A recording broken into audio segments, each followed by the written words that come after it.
As we continue to expand and share our understanding of the Adamic Yoga spiritual system, our team has been putting together some artwork with the intent to reflect our brand and our mission. Ultimately, we thought it would be a brilliant idea to recreate biblical characters with Marvel superheroes who share similar spiritual symbolisms and meanings, sort of like a comic doppelganger. We are excited to present to you Deborah and Barak of the Book of Judges.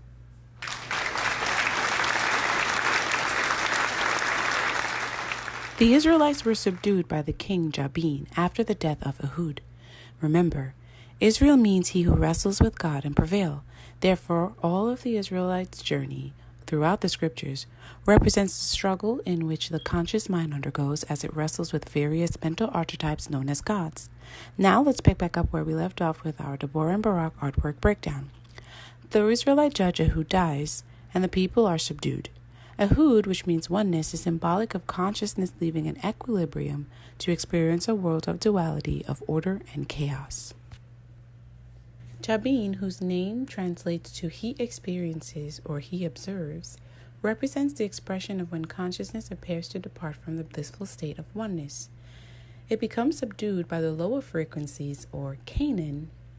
Jabin ruled in Hazor, which means fortification. When consciousness experiences rejection, it begins to create patterns of emotional fortification, consequently losing its true divine self in the process. We correlated Jabin with Galactus, who is responsible for the balance of order and chaos throughout the universe. We put a patch on his eye to link him to the god Odin, who represents consciousness experiencing duality in search of knowledge. Odin suffers greatly during his quest to gain knowledge, likened to an aware being who also shares a similar faith until he acquires self-realization. Odin, who has two crows, Hugin and Munin's names mean learning and memory, respectively. Both are tasked with collecting information from the soul.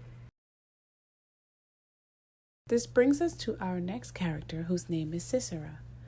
We haven't yet matched Sisera to a Marvel character, so technically he's an original character. However, he reflects a few concepts that overlaps with Greek mythology.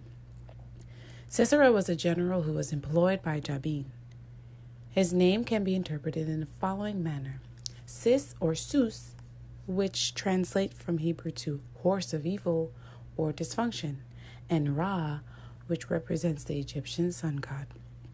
Put together, his name implies that one's consciousness, represented by the sun, is pulled along the sky by a beast, hence horse of evil or flesh, where in this context the flesh represents the five senses. Consciousness acquires experience through the flesh via the five senses.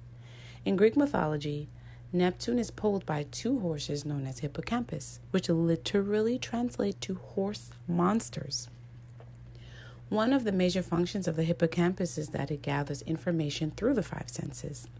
Sisera, who is from Heroshet, which translates to patterns, and his horses, as mentioned in the story, represents the same thing.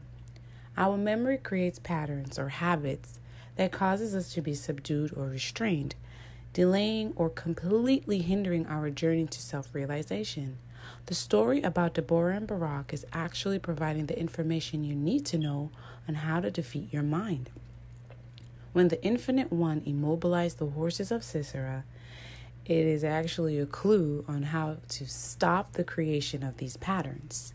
And it also symbolizes a meditative state through the silencing of external stimuli.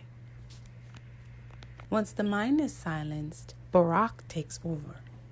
Barak, whose name means lightning, symbolizes Jupiterian flashes of divine enlightenment, which gives you an expansive and holistic view of a situation, and is the subconscious being controlled by consciousness. He is likened to Zeus and Thor. Deborah represents speaking into the subconscious, which is the same as the Akashic field and infinite potential in which prophecy and manifestation comes from. She is Storm, and personally my favorite. Deborah is surrounded by bees, a symbolic representation of her name, which literally means bee, and also manifest. This is coming from the Hebrew word Deborah, which translates to speak and matter. Bees and wasps symbolize a force acting upon the infinite potential. Once the mind is silent, one can manifest by speaking into their subconscious. And while living in their thought of the future, they carry out the intent in the present.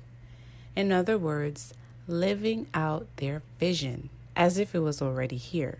Hence, meaning to speak things into existence. There are so much more to unpack from this artwork, but we'll save it for another video. Bye for now.